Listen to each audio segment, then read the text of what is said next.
What our constituents really demand is functionality. They insist on a frank and honest assessment of problems, some common sense solutions, and a credible effort to make their lives a little better. They do not insist on perfection or strict adherence to a boilerplate of litmus test positions. They do, however, expect us to give everyone a fair shake, promote the general welfare, and make the difficult lives of our constituents a little less so.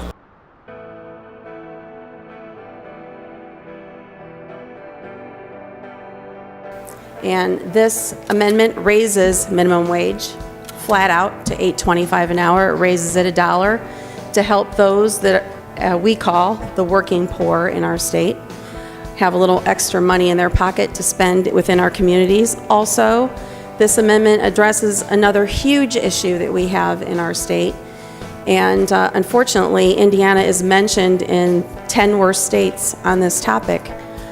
Did you know that women in our state earn 73 cents on every dollar that a man does in Indiana? It is true that there is a bill that addresses the minimum wage, and Representative VanDenburgh in her amendment does attempt to address the earning power of the lowest paid workers among us. But in addition to that, in her amendment, she also addresses what is an extraordinarily embarrassing problem for Indiana. That's we have one of the widest wage gaps between men and women here in the Hoosier state. That's something that we need to solve together. As a matter of fact, every study shows that increases in the middle wage generates jobs. Because you know what, when you think as a macroeconomist and not just a microeconomist, you quickly learn that more disposable consumer income leads to more people buying more stuff and businesses being helped in the long term.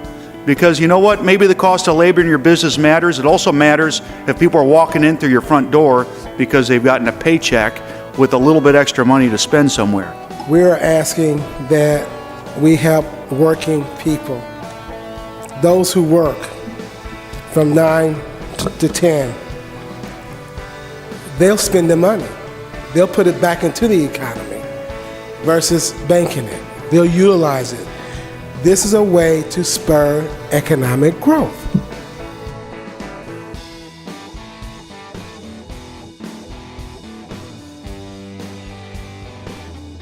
We have a terrible problem here in Indiana, and I think some of you now are very much aware of this. 1 in 6 of our Hoosier girls, by the time they're in high school, have been raped or sexually assaulted.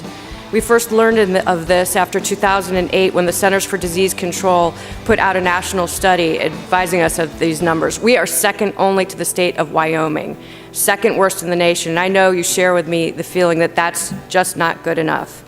We need to establish this program now.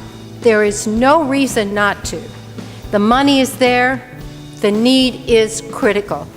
The high incidence of infant mortality, some 57%, should be something that we should be able to address right now and avoid. 2 causes listed in the top 5 causes of infant mortality of the 57% in the U.S. are babies born too small and too early. In Indiana currently, as an adult, you can call the credit reporting bureaus and have your credit report frozen to protect yourself from identity theft. That is afforded to all Hoosiers in state law. But there is a glaring omission that this does not cover children, and it does not cover people who have a guardian appointed because of a disability or an infirmary of some kind. So my amendment, even though it may look large to some and may give some consternation, is very, very simple. All it does is expands this protection to our most vulnerable.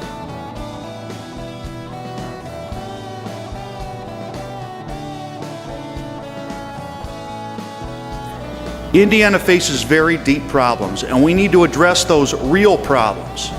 One of the real problems is that we are losing our best and brightest to other states. And I have to tell you, if you're talking about retaining our best and brightest in science and technology and engineering and mathematics, guess what? You got to show that you're with the times, or at least have the capacity to change with the times. This is not an invitation for people to want to stay in Indiana, especially young people, because they care about what we are saying about their peers and their loved ones and people that they respect. Look, we took a step in the right direction last night, but it was just one step. Let us set aside this debate once and for all. Let's focus on making people's lives better and not singling them out. We were elected not to be a conveyor belt of constitutional amendments and just kind of move them along to the ballot as they come. We are given the job not of saying, here's a choice for you to make, people. Our job is to say, we think the Constitution is worthy of being amended in this way.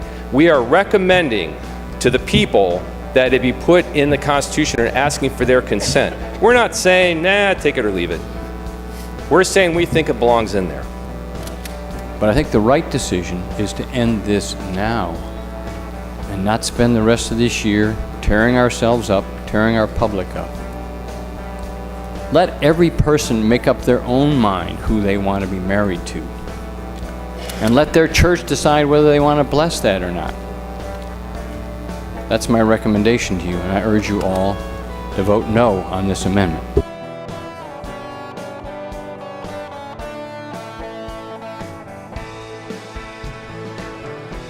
Essentially, the amendment seeks to give voters and give constituents more faith that we are being good stewards of with tax dollars.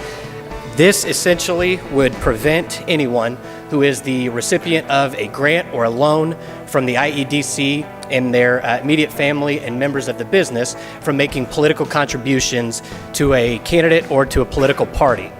There's really not much more to it than that. I think it'll give voters the sense that we are truly paying attention to the perception that there may be a pay-to-play atmosphere, and this will do away with that. The state of Indiana is allocating by executive order a lot of salary and benefits to creating a brand new agency to duplicate the work of the Indiana Department of Education.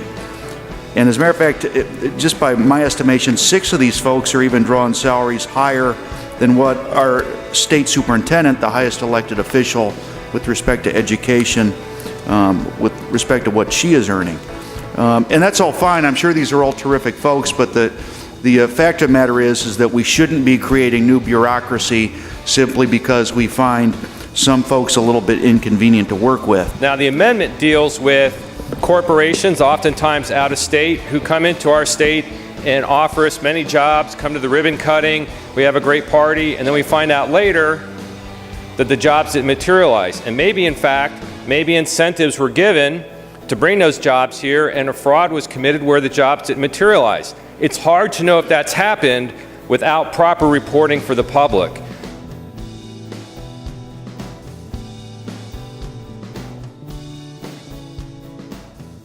For Indiana to prosper, for our wages to rise, for our earnings to improve, our state must be a place where our best talent from all walks of life wants to remain. After all, isn't that what all of us want?